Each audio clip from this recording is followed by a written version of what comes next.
Hi friends, welcome you all to my YouTube channel the journey of life. Friends, आज हम इस topic पे बात करेंगे ना कि आखिर हमें एंजल नंबर्स क्यों दिखाई देते हैं। जब भी हमें कोई एंजल नंबर दिखाई दे तो हमें तुरंत क्या करना चाहिए, और हाँ, एंजल नंबर्स का मतलब हमें क्या समझना चाहिए। तो इसी टॉपिक पे आज हम बात करेंगे। लेकिन हाँ, एक रिक्वेस्ट है आपसे कि अगर आप चैनल पे पहली बार आए हैं तो सब्सक्राइब कीजिए, वीडियो को पूरा देखिए, लाइक कीजिए, दोस्तों के साथ भी शेयर कीजिए। तो फ्रेंड्स, हम आते हैं अपने टॉपिक पर, एंजल नंबर्स।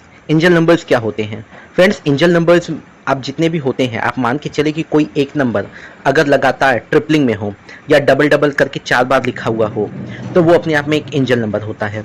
इसके अलावा बहुत सारे इंपॉर्टेंट एंजल नंबर्स होते हैं, लेकिन यहाँ पे मैं सिर्फ उन नंबर्स की बात कर रहा हूँ जो हमें ट्रिपलिंग में या फिर 2-2 बार करके डबलिंग्स में दिखाई दे रहे हैं, यानी कि 4 बार।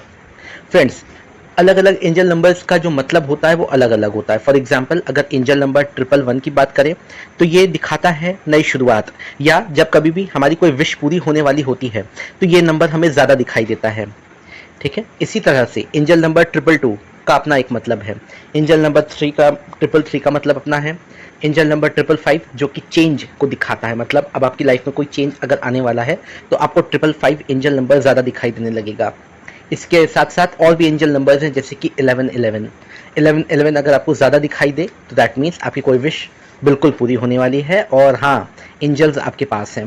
फ्रेंड्स, जितने भी एंजल नंबर्स हमें दिखाई देते हैं, इसका एक सीधा सा मतलब ये है कि ये जो एंजल्स हैं ये हमारे आसपास में हैं। मतलब अगर हम लॉ ऑफ अट्रैक्शन की कोई टेक्निक लगा रहे हैं, मंत्र जाप कर रहे हैं, यूनिवर्स पे हमारा भरोसा है, तो यूनिवर्स जो है वो हमें कुछ सिग्नल्स देता है।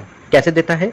एंजल नंबर्स के माध्यम से, क्योंकि यूनिवर्स हमसे डायरेक्टली आके बात तो नहीं कर सकता, तो वो एंजल नंबर्स के द्वारा हमें सिग्नल्स देता है, और अलग अलग समय पे अलग अलग सिग्नल्स देता है, अलग अलग एंजल नंबर्स के रूप में। तो अगर जब भी आपको कोई एंजल नंबर दिखाई दे तो आपको क्या करना है? आप बिल्कुल पॉजिटिवली 2 सेकेंड का टाइम लेकर के आप यूनिवर्स को थैंक यू बोलिए कि उन्होंने आपको ये सिग्नल दिया एंजल नंबर्स के माध्यम से। एक चीज़ और आप कर सकते हैं, जब भी आपको एंजल नंबर दिखाई देना, आप तुरंत पॉजिटिव सेंटेंस बोलिए प्रेजेंट टेंस में अपने विश के लिए। जैसे कि मान लीजिए आपको अगर कोई नई जॉब चाहिए तो आप तुरंत वहाँ पे आप सेंटेंस बोलिए कि मुझे मेरी नई जॉब मिल गई है, thank you so much universe, या थैंक यू एंजल्स। ठीक है, इस तरह से आप अफर्मेशन देंगे। और फ्रेंड्स, एक बात मैं आपको और बता दूं कि ये एंजल नंबर्स हमें तब दिखाई देते हैं ना, जब एंजल्स हमें कुछ सावधान रहने के लिए कहते हैं। यानी कि जब एंजल्स हमें किसी चीज़ को लेकर के अलर्ट होने के लिए कहते हैं ना, तब भी ये एंजल नंबर्स हमें ज़्यादा दिखाई देते हैं। ठीक है, मान लीजिए कि आप किसी काम से जा रहे हैं, आपको ऑलरेडी टेंशन है उस बात को लेकर के, और आपको कोई ऐसा एंजल नंबर दिख गया तो आपको और ज़्यादा सावधान रहने की ज़रूरत है। ठीक है, तो बहुत सारे मीनिंग होते हैं एंजल नंबर्स के, लेकिन हाँ, फिर भी एक बात आप अवश्य मान के चलिए कि जितने भी एंजल नंबर्स हैं वो ये बताते हैं कि एंजल्स आपके साथ हैं, आपको अपने रास्ते पर आगे बढ़ना है। तो फ्रेंड्स, उम्मीद है आपको ये वीडियो पसंद आई होगी। प्लीज़ लाइक कीजिएगा, शेयर कीजिएगा। Thank you so much. God bless you all.